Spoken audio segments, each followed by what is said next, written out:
Ya. Baik, kita mulai ya. Selamat sore, assalamualaikum warahmatullahi wabarakatuh. Waalaikumsalam Waalaikumsalam warahmatullahi warahmatullahi wabarakatuh.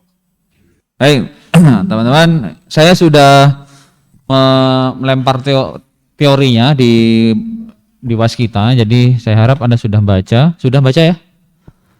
Sudah baca teorinya belum? Belum ya. Yang online sudah baca? Sudah dong.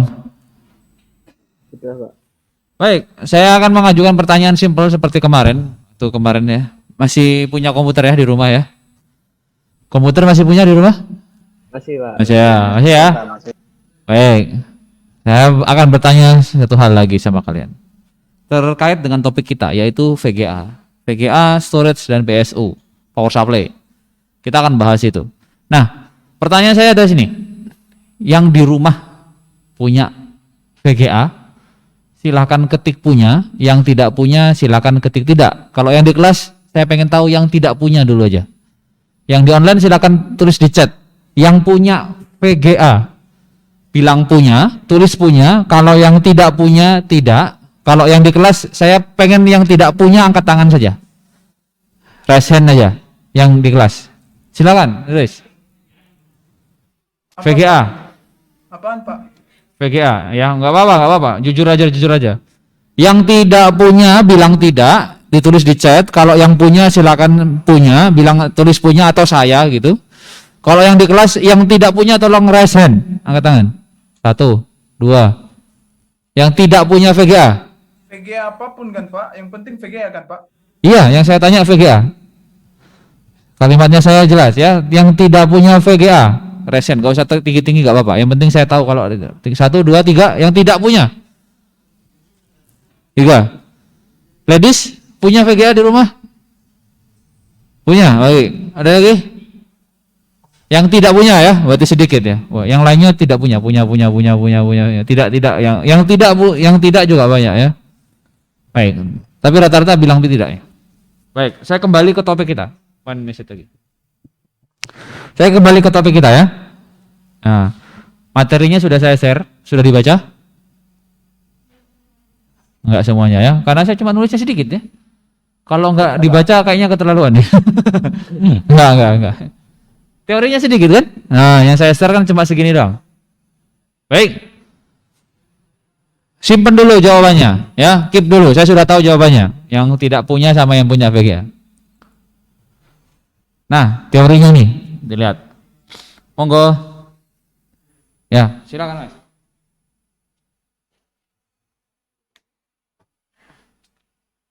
Ya. Monggo, ada yang datang nih ya. VGA atau Video Graphic Array, sebuah perangkat yang bertugas untuk menerjemahkan output komputer ke monitor. Saya ulangi lagi, VGA itu adalah sebuah perangkat bertugas untuk menerjemahkan output komputer ke monitor. So, saya bertanya lagi, yang tadi tidak punya. Di rumah punya komputer, Mas? Punya komputer?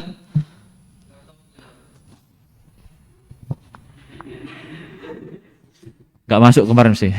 Gak ikut kemarin mesti ya. Yang gak punya komputer siapa di sini? Ada yang gak punya komputer? Sudah dikasih tahu Mas, teman-temannya belum? Iya, oke. Saya bingung ngasih taunya. Saya sudah jelasin ya kemarin ya. Komputer, laptop juga? Ya, Pak. Komputer ya. Punya komputer ya berarti ya? Iya, bentuknya laptop atau desktop gitu aja ya. Oke. Yang kayak gitu tetap komputer Mas. Ya. Baik. Saya tadi tanya yang tidak punya soalnya. Video Graphic Array sebuah perangkat yang bertugas untuk menerjemahkan output komputer ke monitor. So, saya tanya lagi, jika dia nggak punya VGA, yang terjadi harusnya apa? Blank. So, saya tanya, komputernya kalian bisa menampilkan ke layar nggak? Bisa. Yang bertugas seperti itu siapa namanya? VGA. Berarti saya tanya lagi, yang nggak punya VGA siapa di rumah? Siapa yang nggak punya VGA di rumah? Nggak ada yang punya. Berarti jawaban tidak itu nggak berlaku ya? Jika kalian punya komputer dan komputer tersebut bisa menampilkan gambar ke monitor, berarti Anda punya VGA, Mas ya. Karena pertanyaan saya VGA bukan graphic card.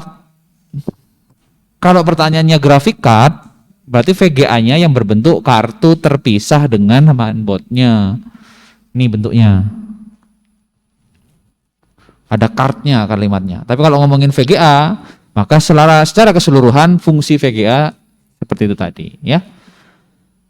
Bisa di mindset ulang dulu. Oke? Jadi yang dimaksud VGA itu device yang bertugas untuk menerjemahkan output ke monitor. Ya, jadi kalau kalian nggak punya VGA, otomatis komputer kalian nggak akan ngeluarin gambar. Ya, serius. Ya kan? So, kalau komputer kalian masih bisa menampilkan gambar, maka itu masih punya VGA namanya.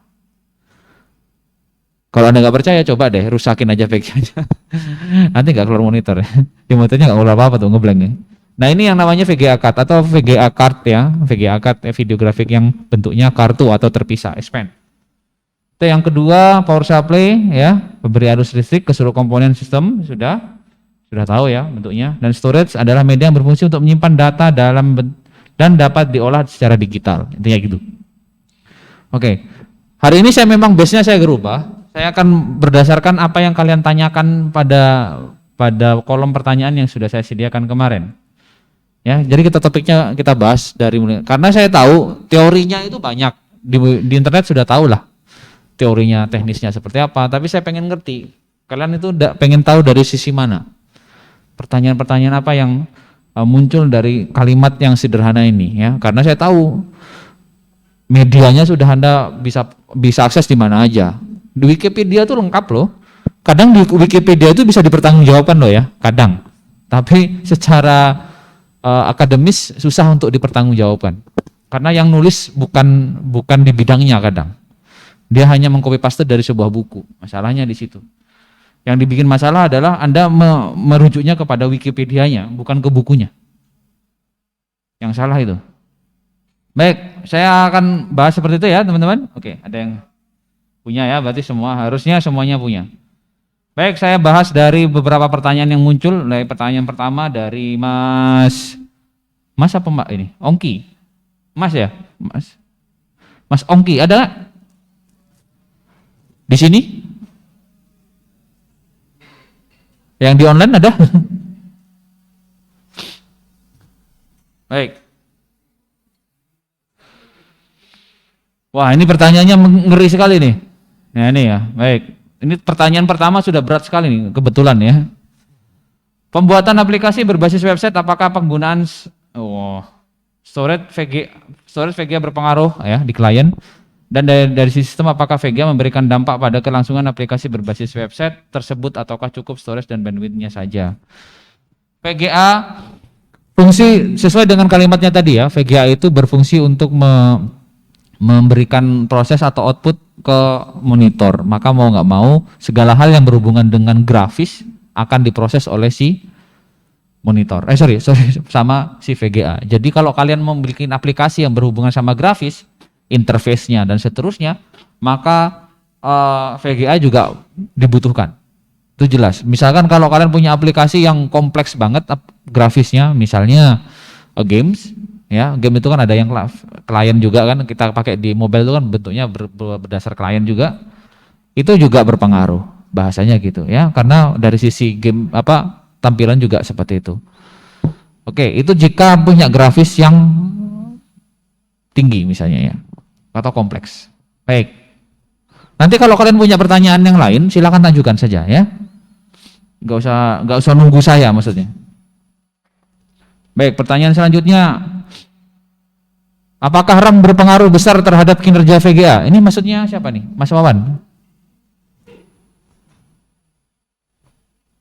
Mas Wawan ada? Fatur Rahman. Online anaknya? Apa di sini? Ada Pak. Oke. Mas, yang dimaksud RAM ini RAM yang ada di VGA-nya atau RAM yang ada di PC? RAM yang ada di PC Pak. Oh, yang ada di PC ya? Oke. Iya. Terima kasih. Saya jawab. Apakah RAM berpengaruh besar terhadap kinerja VGA? Jika VGA-nya adalah VGA apa namanya? Yang gabung itu, integrated. Nah, yang integrated maka berpengaruh, jelas.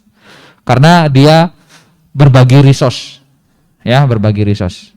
Mau nggak mau akan berpengaruh. Misalkan kamu punya 8 GB, maka RAM itu akan wajib dibagikan ke VGA. Karena VGA harus punya RAM penyimpanan juga ya. Karena dia nggak punya, karena dia integrated, maka dia harus meminta ke si memori utama, pasti. Apa fungsi VGA di mining crypto? Waduh, ini keren ya pertanyaannya. Ada yang siapa nih? Mas Lukman di sini?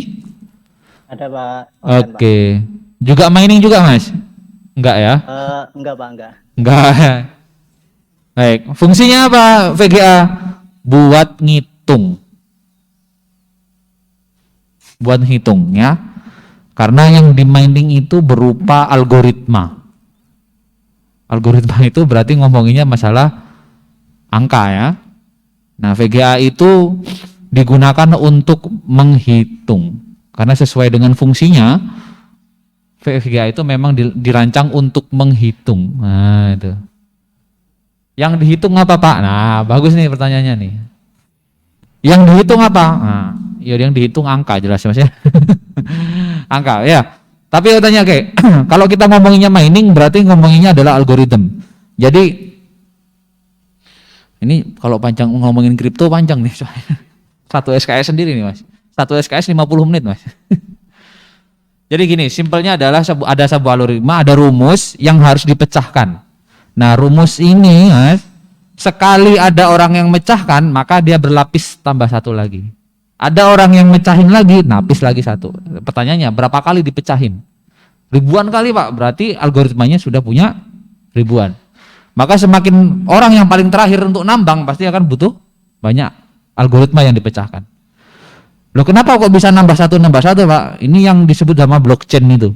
Tahu ya? Blockchain itu setiap kali ada transaksi, maka akan dia dicatat. Siapa yang transaksi? Saya pertama beli NFT nih sama Mas siapa? Mas Fauzi. Saya beli sama Mas Fauzi. Maka di NFT-nya tertulis tuh. Mas Fauzi beli dari Pak Arifianto. Punyanya sih Mas Fauzi. Mas Fauzi jual lagi ke Mbak siapa? Yasmin. Jual lagi NFT-nya ke Mbak Yasmin tuh. Nah, di NFT-nya tertulis tuh. Dari Pak Arifianto di Mas Fauzi sekarang punyanya Mas Yasmin. Begitu terus. Nah, itu blockchain kayak gitu. Maka kenapa nggak bisa dijual belikan secara bebas? Dia ketahuan punya siapa karena dia situ ada urutannya. Nah, algoritma itu yang nanti nutup. Nah, simpelnya seperti itulah, ya. Gambarannya gitu. Yang dihitung seperti itu. Loh. Kalau umumnya dengan fungsi VGA yang sekarang itu adalah grafik itu ngitungnya pakai apa namanya? Grafik namanya grafik apa ya? XY itu. Tahu ya? Grafik itu loh. Algoritma. Kalau di matematika namanya grafik kan? Ya kan? Nah, X yang dan Y itu ya. Nah, ya itu. Komputer itu juga begitu, dia ngitung itu. Jadi saat dia akan menunjukkan di pixel ke berapa, dia bukan nunjukin nomor sekian enggak, tapi baris ke berapa, kolom ke berapa. Dia ngitungnya gitu. Karena secara matematik monitor itu grafiknya angka nolnya itu di pojok kiri atas, Mas. Kiri atas ini ya, kiri atasnya saya ya. Kalau ke kalian ngadep monitor berarti kiri atasnya kalian. Nah, berarti di sebelah sana tuh. Kalau yang di online, yang di offline sebelah nolnya di atas. Nah, sebabnya kenapa itu namanya array? Kan pixelnya nanti berupa metrik namanya, berupa metrik. Nah, metrik itu nanti ditampung dalam bentuk array. Array itu satu jalur, Mas, satu lari. Bayangin aja kalau ada punya metrik 3x3 maka disusun jadi satu baris, ya kan? Nah, itu dalam satu array namanya. Itu sebutnya namanya array, ya. Nah, apa yang dihitung itu tadi angkanya, ya. Kalau yang ngomongin kripto yang seperti itu. Lanjut. Apakah VGA komputer dengan VGA laptop walaupun memiliki spesifikasi sama akan berbeda performa secara literally, secara ini? itu berbeda ya Mas ya, agak sedikit berbeda karena apa? Masalah konsumsi daya. Di laptop dia akan diutamakan ke minimum daya. Ya, karena memang fungsinya portable ya, maka harus minimal daya. Tapi kalau ngomonginnya yang memang khusus di gaming maka beda cerita ya. Karena sektornya sudah beda. Ini laptop buat gaming dan ini satunya untuk buat biasa gitu ya. Apakah ada pengganti power supply untuk pemberi arus listrik? Pengganti power supply ya power supply Mas. Supply nggak bisa tuh. Yang nggak bisa diganti sebenarnya adalah pinnya sih. Kalau sumbernya boleh aja diganti. Pak, kenapa harus pakai banyak VGA juga kalau mining? Oh ya, itu tadi Kartesius ya tadi ya, sorry. Terima kasih Mas Muhammad Ali. Kenapa harus pakai banyak VGA kalau mining? Nah, iya Mas. Semakin banyak algoritma yang mau dipecahkan, maka semakin dibutuhkan core yang banyak. Nah, sekarang gini aja. Kalian makan satu tumpeng satu orang. Bisa nggak? Bisa dong, tapi kan lama ngabisinnya. Ya kan? Sama tuh. Kayak di mining itu satu tumpeng digeroyok berapa banyak orang. Satu VGA itu paling murah anggap aja yang 2 jutaan, 3 jutaan yang sekarang harganya. Itu core-nya aja sudah sampai 100 lebih Mas. Anda beli prosesor harganya 3 juta, 4 juta paling cuma 32 core maksimal, ya kan? Ryzen Reaper itu kan segitu harganya. Cuma 32 core kan. Nah, menangnya di VGA itu dia punya banyak core. Dia kecil, hash-nya kecil tapi banyak. Tapi kalau prosesor dia punya core-nya sedikit tapi kencang semua. Kencang-kencang. Kalau VGA itu dia nggak kencang, cuma banyak, Mas. Masalahnya di situ. Maka dia bisa dipakai untuk ngitung. Karena VGA termahal itu bukan buat nge-game loh, bukan buat nge-gaming juga ya. Nggak buat mining juga tuh. Mahal-mahal itu. Jarang sih ada yang mau pakai itu sih. Karena biasanya buat consumer terbatas. Biasanya dipakai malah buat ngitung artificial intelligence, bikin AI yang gitu-gitu. Superkomputer yang dipakainya buat gitu. Oke, gitu ya Mas ya. Jadi yang dibutuhkan adalah core-nya, jumlah core-nya. Baik. Power supply sumbernya sih bisa diganti mana aja, yang penting portnya sama dan arusnya sama. Lanjut, pertanyaan yang lanjutnya. Enggak kelihatan. Ini kalau monitornya kecil kayak gini ya gini nih. 30 sudah, ini sudah.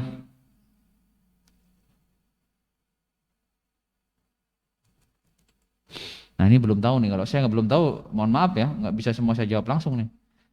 Reakselerator, wah nih. Apakah perbedaan dari CUDA core, tensor core, dan RT core? Waduh, ini teknis banget nih. Apakah perbedaan dari GDDR pada VGA dan DDR pada RAM? Yang nomor 3 dulu ya. GDDR pada VGA dan GDDR pada RAM jelas beda fungsi busnya. Fungsi GDDR pada VGA itu sudah algoritmanya sudah berbeda dengan yang DDR. DDR kan double dead R-nya apa ya? Saya lupa. Red Pak. Read. Nah, read ya. Udah. Kalau yang GDDR itu G-nya ada yang bisa cariin enggak? G-nya saya lupa. Grafik ya? Oke, grafik double dead red. Nah, intinya adalah penyimpanannya ya, dari model penyimpanannya. Intinya di situ. Dan berbeda karena yang di VGA itu sudah sampai GDDR5. Sudah ada ya, udah zaman dulu itu. Kenapa ya? Beda cara penyimpanannya, beda data yang disimpan, ya pastinya agak berbeda ya. Kemudian CUDA core, aduh. Ini ada di VGA high end semua nih Mas ya. Mas siapa nih yang tanya nih?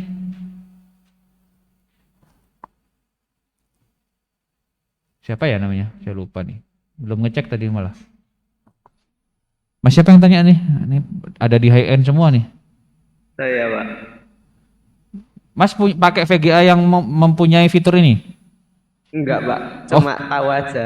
Oh gitu, baik. Jadi dia punya spesifikasi yang beda-beda ya. CUDA core itu biasanya dipakai buat ngitung ya. Seperti yang saya pakai waktu saya tesis dulu. Tensor itu saya lupa tuh. Gak lupa sih, nah daripada saya nanti salah, nanti silakan cek aja di internet ya. Kalau yang saya tahu memang CUDA-Core itu dipakai biasanya memang untuk membantu untuk menghitung ya, menghitung di graphic card Nvidia, karena CUDA-Core hanya ada di Nvidia, di AMD nggak punya dia. Ya, itu khusus, dan bahasa pemrogramannya pun juga di open ya, di open. Kita sampai jam 16.30 ya? Oke. Oke, saya cepat-cepat aja biar nggak semuanya dia. Baik, oke itu dulu ya. Nanti yang lain silakan dicek lagi ya, karena saya belum tentu bisa semuanya. Apakah VGA laptop bisa diganti, Pak? Teknisnya bisa, tapi nggak semua merekomendasikan karena memang nggak sesuai prosedur. Karena bisa, karena yang diganti GPU-nya, tapi nggak semua orang bisa. Ya, rusak diganti yang sejenis ya, rusak itu diganti yang sejenis. Tiba-tiba Pak saya mau upgrade gitu, VGA-nya doang di laptop. Nah itu nggak bisa kayaknya, karena soketnya pasti beda, gitu ya. Tapi kalau diganti sejenis, gantiin gitu bisa. Ada beberapa tempat servis yang sudah bisa mengganti itu. Pada VGA ada yang namanya overclock VGA dan non overclock. Perbedaannya OC dan non OC apa Pak? Nih. Yang OC biasanya dia memiliki clock yang bisa di beberapa fitur yang dibuka. Biasanya yang dibuka adalah clock speed sama voltase yang diberikan.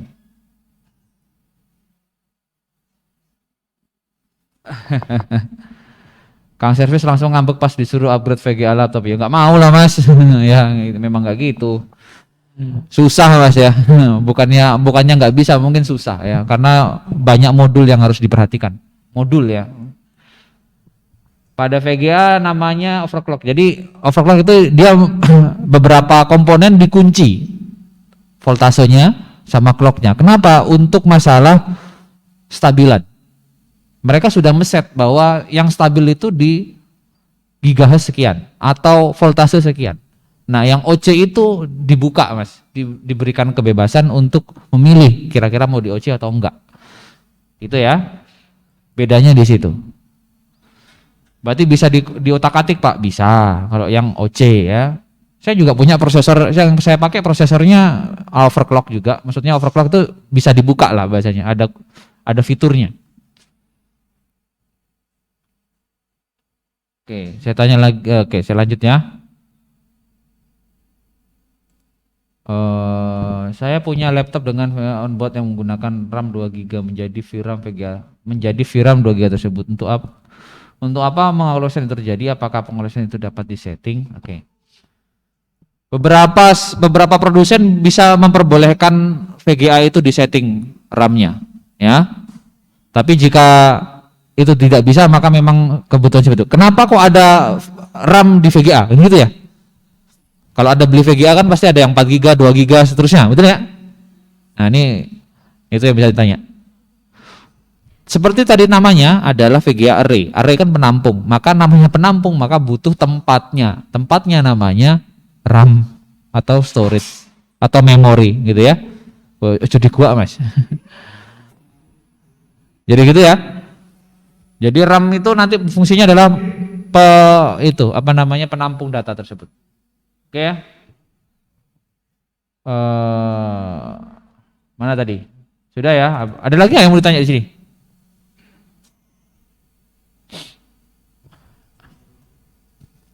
LHR sama non LHR. Ini apa sih singkatannya? Saya lupa. Nggak tahu saya. Limited hash rate. Gimana? Limited? Hash rate. Oke. Limited hash rate. Hash itu satuan hash itu toh? Hash atau hash? Hash toh? Hash Pak. Hash toh? Nah. Itu. Ya. Jadi itu ada pembatas Mas namanya Mas. Ada pembatasnya. Hashnya itu. Hash itu satuan waktu yang dipakai untuk mengukur seberapa banyak jumlah algoritma yang diselesaikan, kalau nggak salah. Gitu ya. Apa yang membedakan? Kalau pembedanya ya mungkin dari kecepatan untuk melakukan perhitungan itu ya. Saya nggak tahu secara fisiknya. Apakah VGA pada laptop itu dan PC itu sama? Jawabannya fungsinya sama. Fungsinya sama, bentuknya berbeda. Kegunaan jenis-jenis VGA sama, semuanya sama, fungsinya, jenis-jenisnya sama, ngitung, ya Mas. Baik, nggak ada lagi pertanyaannya.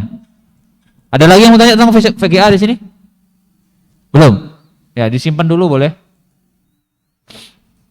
Saya lanjut ke storage ya. Nih, biasanya banyak juga yang tanya nih. Ini jawabannya tadi sama ya, storage. Apakah performa penyimpanan pada SSD bisa menurun? Performa? Ada yang mengalami itu, Mas Wawan? Anda mengalami itu? Mas Wawan di sini atau online? Online Pak. Online. Anda mengalami itu nggak? Belum sih Pak, cuman pengen tahu aja. Soalnya kan SSD itu dikatakan lebih bagus dari hard disk gitu loh Pak. Oke. Ini saya jawab. Kalau secara perform SSD atau hard disk itu memang performanya lebih bagus SSD. Kenapa? Karena hard disk memiliki komponen mekanik muter, ada dinamonya. Dia harus putar. Tapi kalau SSD dia nggak punya. Itu sebabnya count-nya lebih kecil daripada si hard disk. Ya kalau bertanya apakah performanya bisa menurun? Kalau performa sih tergantung dari kapasitas media yang disimpan. Ya teman-teman ya. Ya intinya gitu. Menurun bisa tapi karena kapasitas penyimpanannya gini. Ini ibaratnya begini Mas. Jika Anda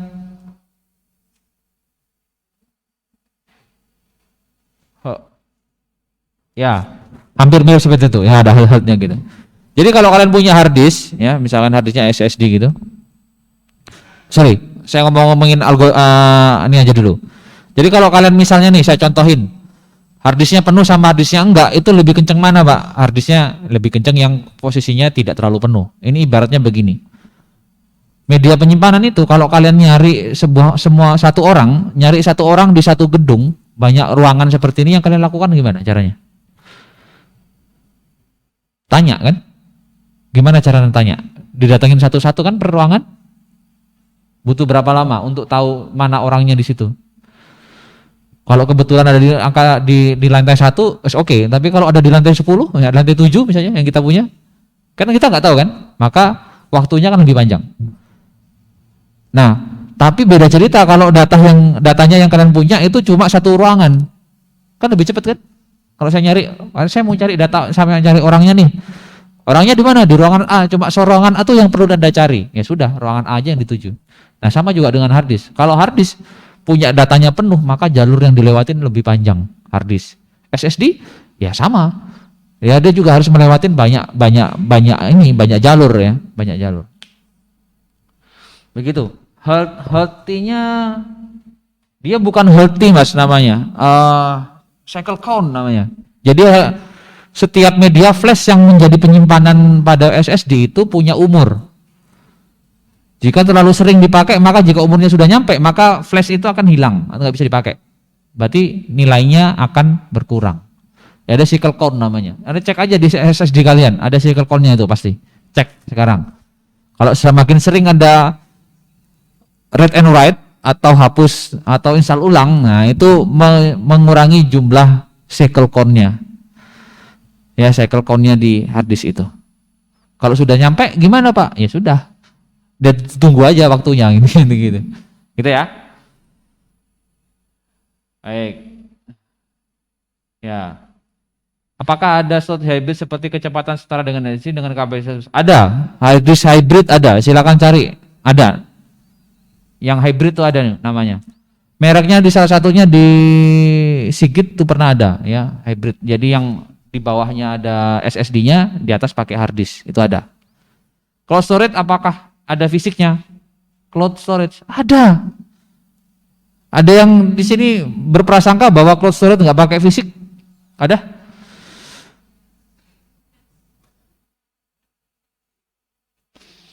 Datanya nggak bisa direcovery Pak. Ya kalau sudah nggak bisa dipakai, flashnya hilang Mas. Ya jelas. Oke. Saya kembali ke cloud storage. Ada yang Google Drive. Google Drive kalian? Adakah yang merasa bahwa Google Drive tuh nggak pakai hard disk gitu? Ada nggak? Kalau katanya nggak ada fisik. Gimana? Coba kalau katanya cloud storage nggak ada fisik. Iya. Nggak ada memang.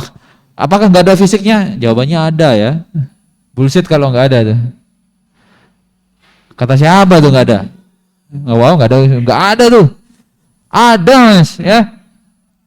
Goib mana ada? Nggak ada yang goib tuh.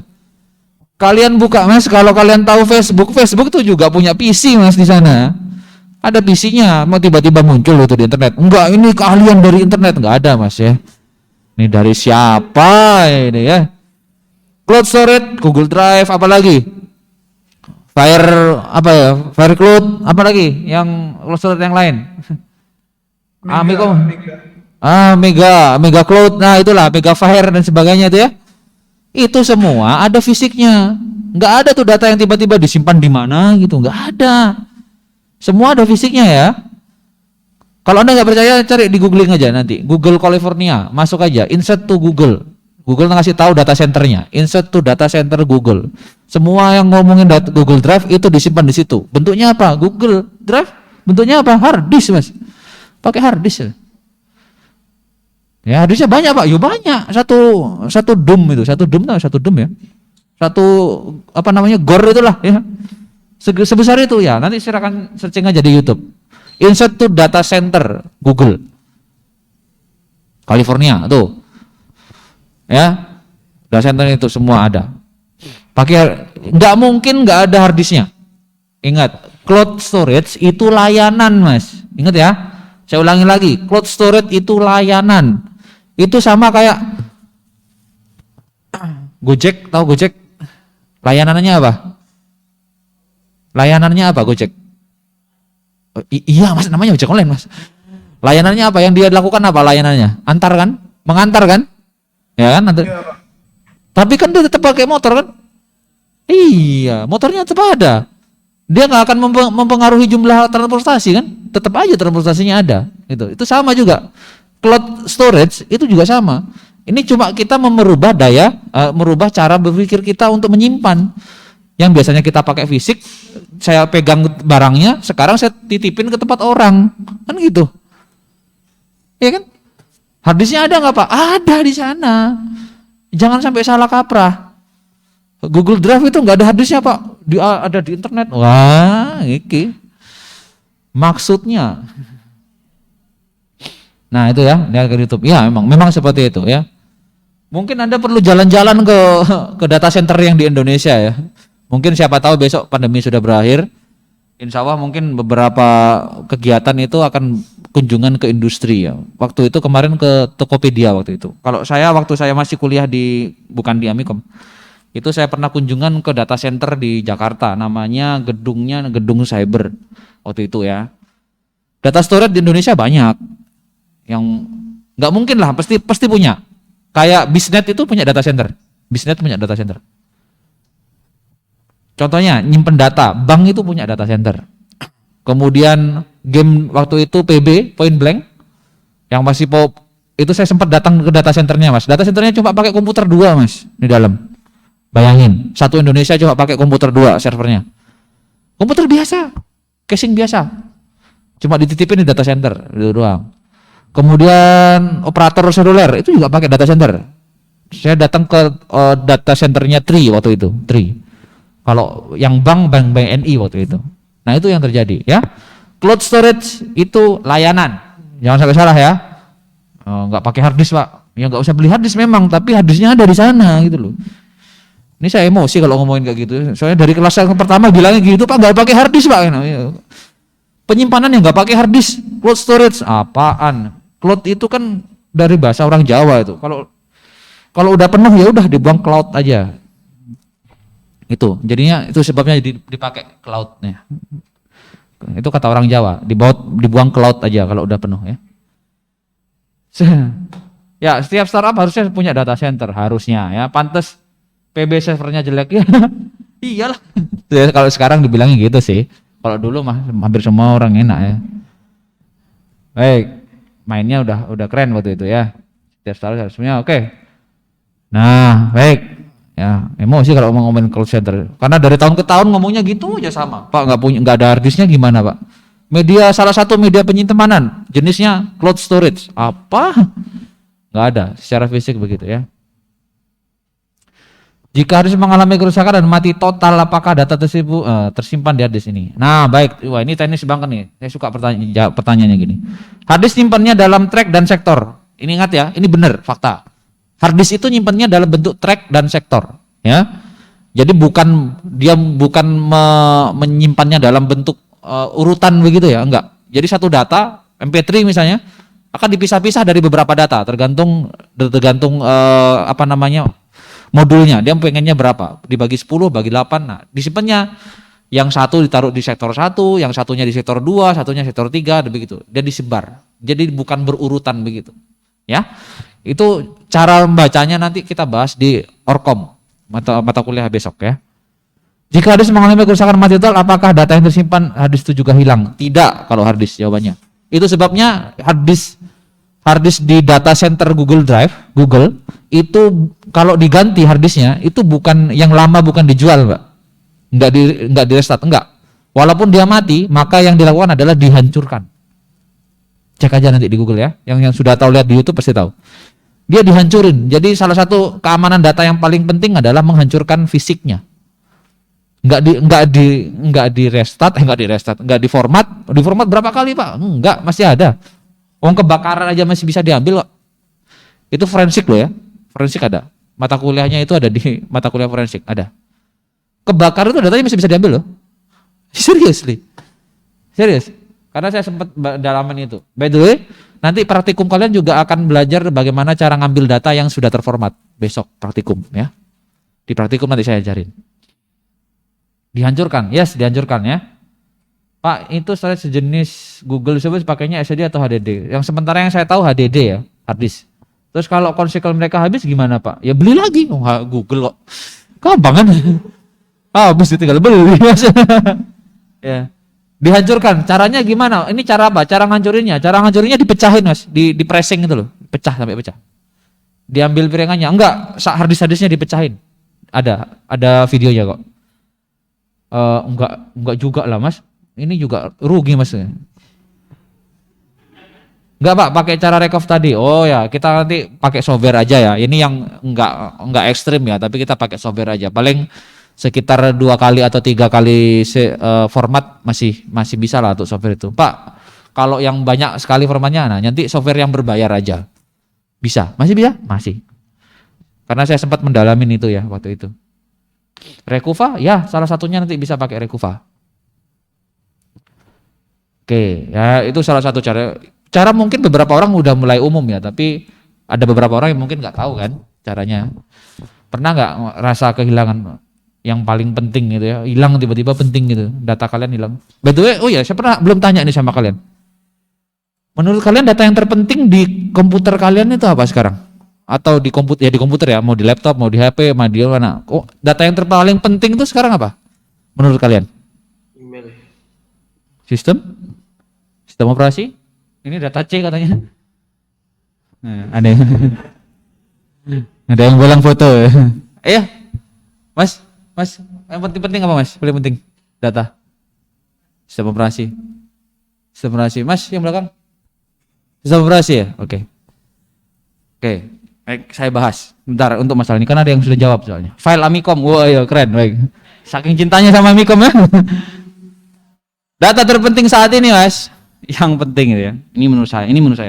Sistem operasi masih bisa install ulang. Ya, oke. Skripsi hilang masih bisa ngetik lagi. Benar ya. File Amikom Anda masih minta lagi ke dalam sini ya. Dosennya masih ada ya. Selama masih ada dosennya masih siap, oke. Yang terpenting apa? Foto, Mas. Tuh temannya udah bilang foto. Yakin kalau foto sama mantan hilang mau foto lagi? Enggak kan? Ya, ada yang mau? Ada? Iya enggak? Ya. Literally bener kan? Ya, foto ya. Sepakat kan foto? Oh, dari mantan itu masih mending, Pak. Foto waktu kecil yang susah, Pak. Nah, apalagi yang foto-foto kenangan ya. Bahasanya gitulah ya. Saya cuma mempelesetkan aja. Foto misalnya foto-foto kecil hilang. Masa kamu harus menjadi kecil lagi foto gitu kan? Enggak. Kan enggak ya. Jadi memorable ya. Intinya yang sesuatu yang memorable, entah itu foto, entah itu video, biasanya saya selalu bilang itu penting. Pernah ngalamin Pak? Pernah, saya ngilangkan satu CD Mas, satu foto CD waktu saya SMA. Gara-garanya apa? Cuma gara-gara ada teman ngerokok puntungnya jatuh Mas, ke CD-nya. Udah, selesai. Saya cuma bisa nyelamatin 10%-nya, selesai itu nggak bisa lagi. Karena kendala dari hardware waktu itu. Hardware maksudnya pembacanya waktu itu. Ya, saya cerita aja sih ya. Oke, lanjut. Masih di storage ya? Masih storage. Bentar lagi ya. Ada lagi nggak mau tanya nggak?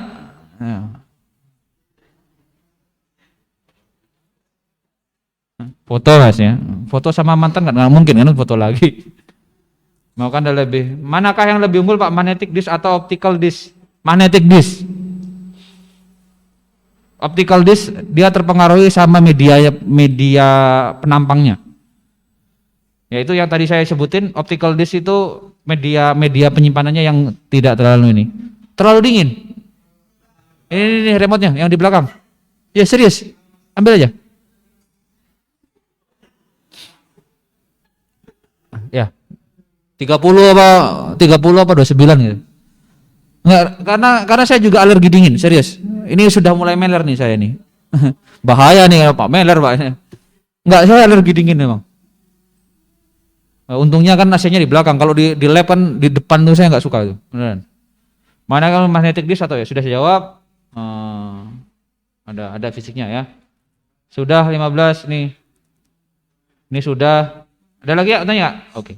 Mengapa SSD memiliki TBW? Ya, TBW itu yaitu tadi Mas karena masalah fisiknya ya, masalah fisiknya. Keterbatasan dari perangkatnya. Jadi secara fisik memang terbatas perangkatnya. Jadi nggak bisa dipakai lama-lama. Tipe SSD dan MLC lebih mahal dibandingkan TLC. Saya agak susah sama singkatannya. Ada yang bisa bantu saya singkatannya?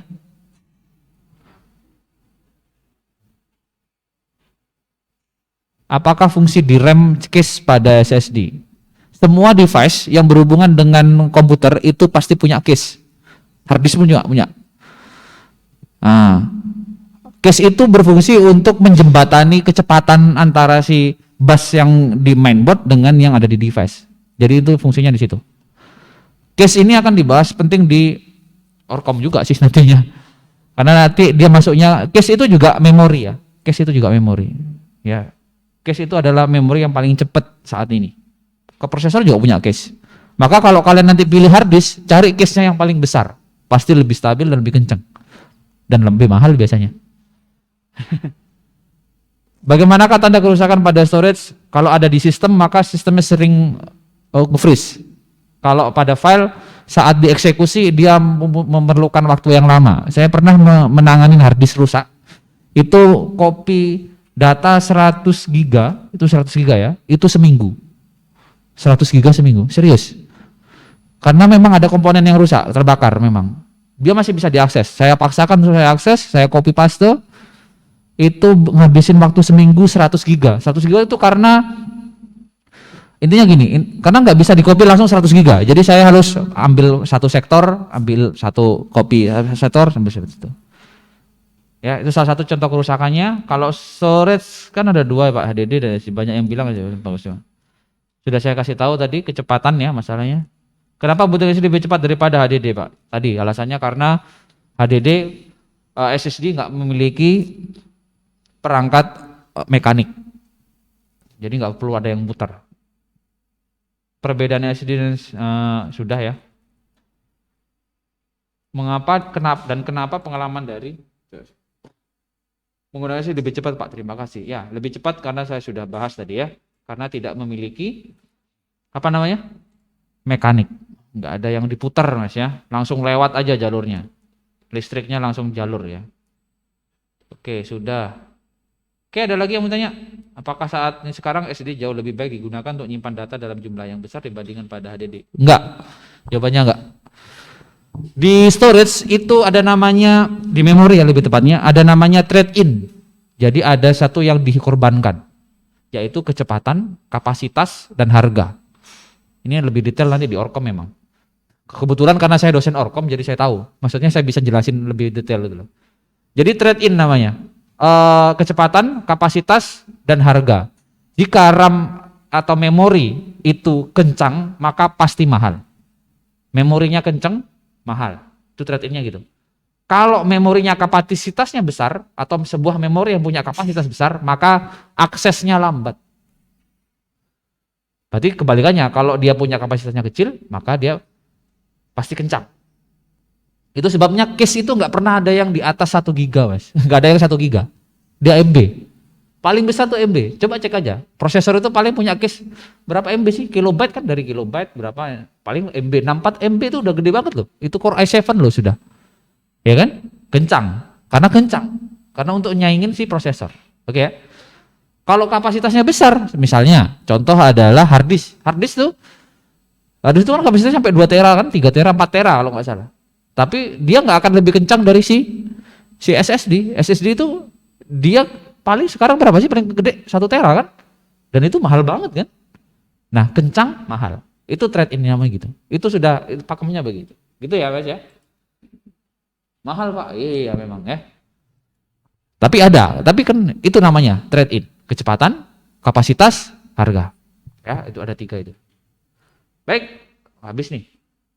Ke power supply nih sekarang, yang paling diabaikan biasanya. Waduh, cuma 18-15 orang yang tanya. Besok mungkin akan modelnya begini ya. Saya lebih kalau kalian lebih nyaman begini bilang aja. Kalau Pak nggak enak Pak, ngobrol aja gitu. Saya rubah ini modelnya. Tapi nggak apa-apa. Oke, ini tadi sudah dijawab. Mengapa efisiensi pada power supply menjadi pertimbangan dalam memilih power supply untuk kebutuhan komputer? Ya, efisiensi. Ini, setiap PSU itu ada labelnya. Jadi jangan anggap kalau PSU 450 watt akan mengeluarkan 450 watt. Enggak. Karena ada hukum fisika di situ yang berlaku, hukum Kirchhoff kalau nggak salah ya. Di mana nanti medan listrik yang akan melewati satu kumparan, satu media itu akan dipengaruhi oleh lingkungan sekitarnya. Maka arusnya akan berkurang. Itu sebabnya kalau arus listrik yang terlalu jauh, coba lihat PLN. PLN kan dari sumbernya ke Karangkates sana ya. Jawa Timur, tahu nggak ya? Tenaga apa? Pembangkit listrik tenaga air. Karangkates tahu kan? Nggak tahu ya? Nggak tahu. Lalu kalian nggak pernah tanya gitu sumber listrik itu di mana gitu ya? Yang di kelas nih nggak ada yang tahu nih, soalnya yang online tahu dia. Tahu ya? Teman-teman Jawa Timur mesti tahu. Nah, itu kan harus ada gardu 1, gardu 2, gardu 3 itu kan? Bener kan? Ya. Itu sebabnya kenapa? Karena kalau terlalu jauh, maka dayanya akan hilang, Mas. Itu sebabnya butuh gardu itu tadi. Untuk nambah daya biar di sini voltasenya stabil. Intinya gitu, ya. Kenapa perlu yang stabil ya pertimbangannya ya tadi? Ya untuk efisiensi apa? Ya kalau kita bisa menggunakan efisiensi 450 watt itu keluar murni 450 watt, kayaknya nggak bisa. Tapi kalau mendekati itu ada labelnya sudah 80 plus, 80 bronze dan seterusnya. Untuk apa? Untuk stabilisasi. Kalau perangkat listrik itu kekurangan daya, maka dia nggak maksimal. Biasanya nggak jalan malah nggak jalan listriknya. Ya komponennya, gitu ya. Bahasanya di situ. Itu sebabnya kalau Anda pilih power supply itu pilih yang punya efisiensi yang bagus.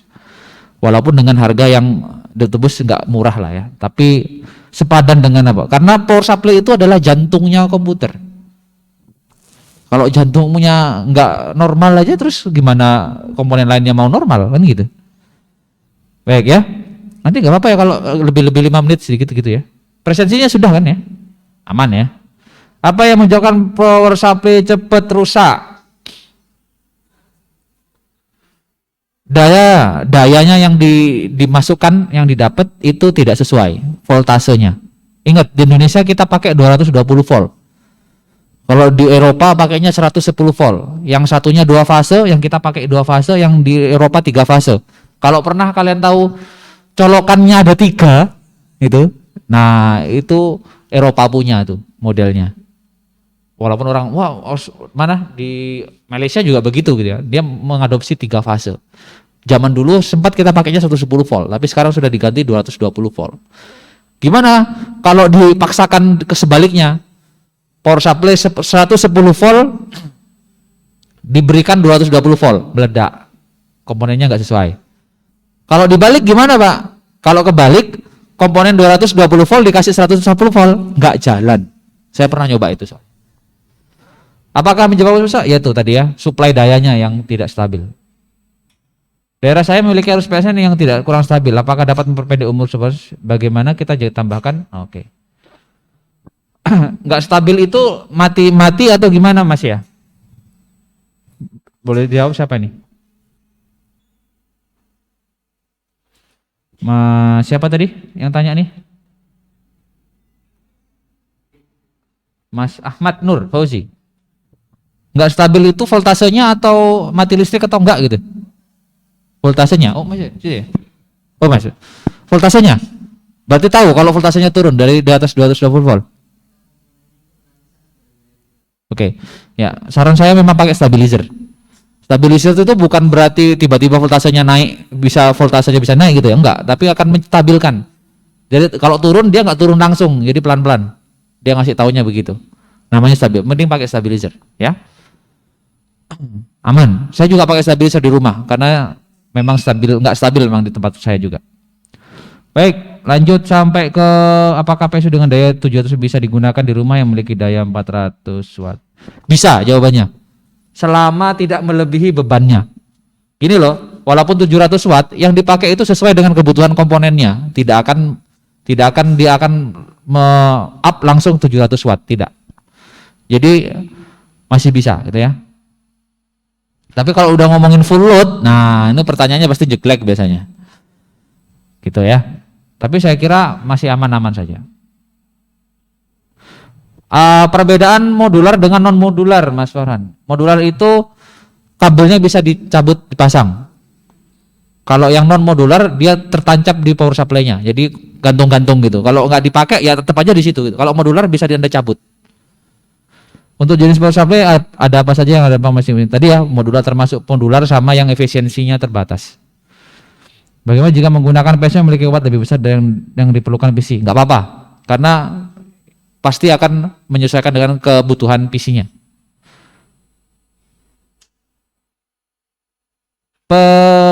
Jenis yang berbeda power supply. Iya, ada yang jenis berbeda. Jadi ada yang memang khusus untuk PC, untuk yang lain pun juga ada. Kemudian ada yang modular, ada yang non modular tadi untuk kabelnya. Oke, habis. Ada pertanyaan lain? Ada yang belum saya jawab? Mohon maaf kalau belum saya jawab karena waktunya terbatas. Nggak ada? Ada yang mau konsultasi lagi? Mumpung gratis nih. Nggak ada ya? Baik, nanti ditunggu aja videonya. Semoga nanti saya sempat untuk menguploadnya di secepatnya.